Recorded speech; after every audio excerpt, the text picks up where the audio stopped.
we have major breaking news to tell you about in the case of the United States of America versus Donald J. Trump.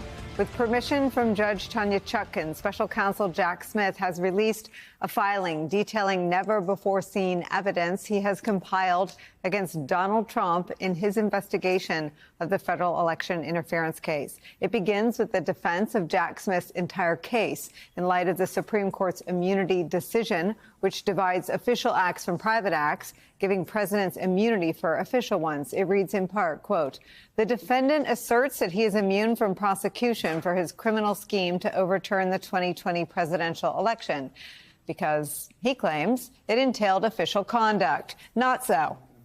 Although the defendant was the incumbent president during the charged conspiracies, his scheme was fundamentally a private one.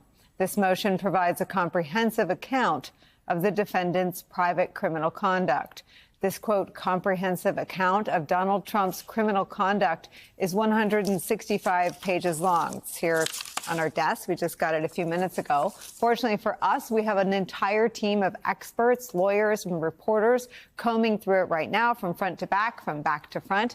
That breaking news is where we start today with former top prosecutor at the Department of Justice, Andrew Weissman. Also joining us, former U.S. Attorney and former Deputy Assistant Attorney General Harry Litman.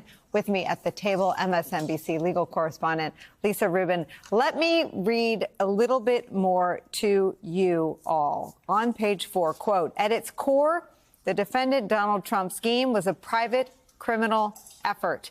In his capacity as a candidate, the defendant used deceit to target every stage of the electoral process, which, through the Constitution, the Electoral Count Act, and state laws, includes the state's notification to the federal government of the selection of their representative electors based on the popular vote in the state, the meeting of those electors to cast their votes consistent with the popular vote, and Congress's counting of the electors' votes at a certification proceeding." At its core, the scheme was a private criminal effort. That feels like one among many of the headlines, Andrew Weissman. Nicole, I don't like to jump to something that sounds like hyperbole, but there is no question that there are repeated bombshells in this submission. And I cannot tell you that I've finished the 165 pages. Let me tell you why I think this is so devastating. First, the prosecution recounts direct evidence against the former president. Conversations directly with him by lawyers and by Mike Pence himself. At one point, one of the lawyers tells him that there is no proof of any fraud that would be outcome determinative. That claim to the otherwise, or he uses an expletive, says it's BS. He has recounted conversations with Pence himself, describing that the claims of election fraud that the president is making are not true. So this is direct evidence. There also is direct evidence of the president saying, I don't care about the details. I don't care that we would lose in court. And when he's warned that there would be violence, on page 8 of the filing, when he's warned that if he continues this, that there could be violence, he says, make them riot. That's a quote. Make them riot, do it. Those are quotes from the submission in terms of the cavalier attitude of the former president in connection with the anticipated violence. And we all could see on January 6th exactly what happened and the violence that ensued. Andrew Weissman, I'll read from that section. In the immediate post-election period, while the defendant, Donald Trump, claimed fraud without proof, his private operatives sought to create chaos rather than seek clarity at polling places where states were continuing to tabulate votes. For example, on November 4th, a campaign employee, agent, and co-conspirator of the defendant tried to sow confusion when the ongoing vote count at the TCF Center in Detroit, Michigan, looked unfavorable to the defendant. That's Donald Trump. There, when a colleague at the TCF Center told a redacted witness here, we think a batch of votes heavily in Biden's favor is right. The witness responded, find a reason it isn't. Give me options to file litigation. And even if it is, when the colleagues suggested that there was about to be unrest reminiscent of the Brooks Brothers riot, a violent effort to stop the vote count in Florida after the 2000 presidential election, P5, person 5, responded, quote, make them riot and do it. The defendant's campaign operatives and supporters used similar tactics at other tabulation centers, including in Philadelphia, Pennsylvania. Andrew Weissman, it gets at something that the January 6th committee got at and around, and I think they would say all of the evidence they developed was telling this story, but they didn't puncture perhaps the innermost circle, which is Donald Trump's voice. They get at the innermost circle of both premeditation, intent, and state of mind. Talk about that, the power of that evidence. Absolutely. So that is exactly the limitation, as terrific as the work was of the congressional hearing and how much they did with limited tools. If you recall, Mike Pence did not testify and provide evidence there, nor did certain witnesses come in and say what their direct conversations were with Donald Trump.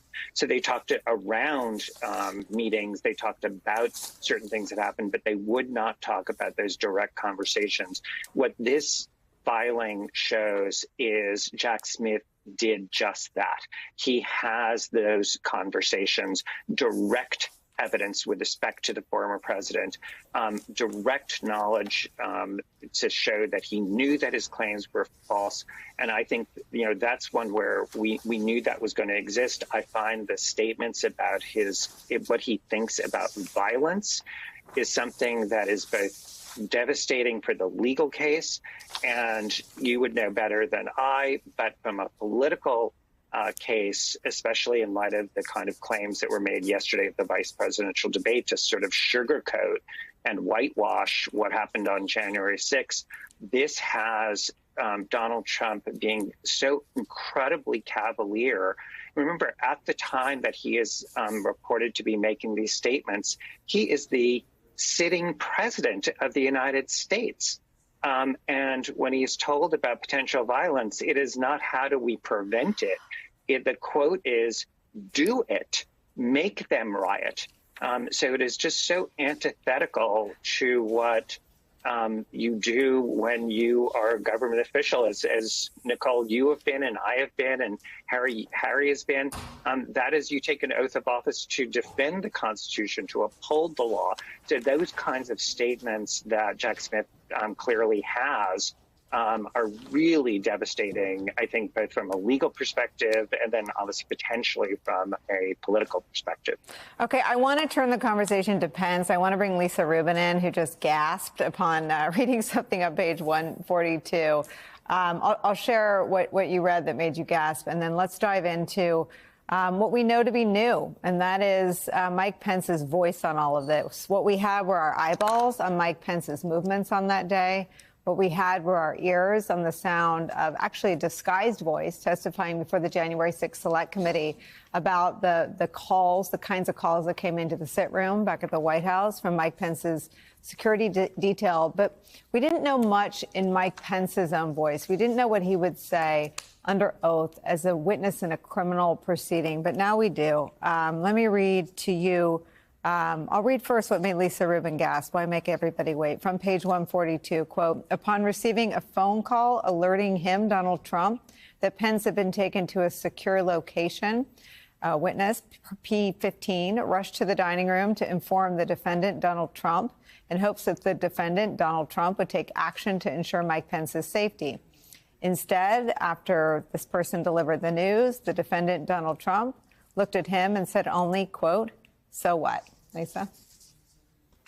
The cavalierness with which Donald Trump received that news certainly is news to me, and it goes to Andrew's point about a number of the allegations here not being just things we've seen before in the January 6th committee and in the transcripts that were generated by that committee's investigation. There's a whole lot of new content here, Nicole, and that is just one part of it. I want to also talk about the fact that while much of the public focus is going to be on the interactions between Trump and Pence and Pence as a witness before the government.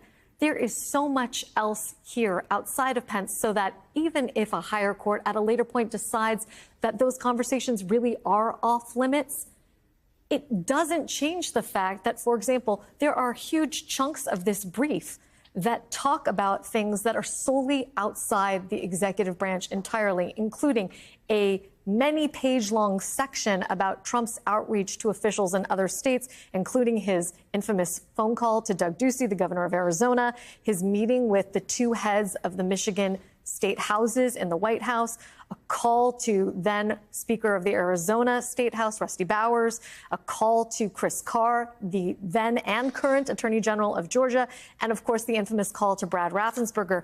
There's also a huge section on the fake electors scheme, which was largely perpetrated by people outside government, including then chair of the Republican National Committee, Ronna McDaniel, and Rudy Giuliani, as well as others. So I think the focus publicly today is properly on Pence because there's so much about that we don't know. But in terms of thinking about what the right legal outcome here should be, I want to make sure that people understand that there is so much here that is solely private in its nature that Trump and his team of lawyers can't get around. They may have delayed the ultimate judgment day, and depending on the outcome of the election, there may be no judgment day.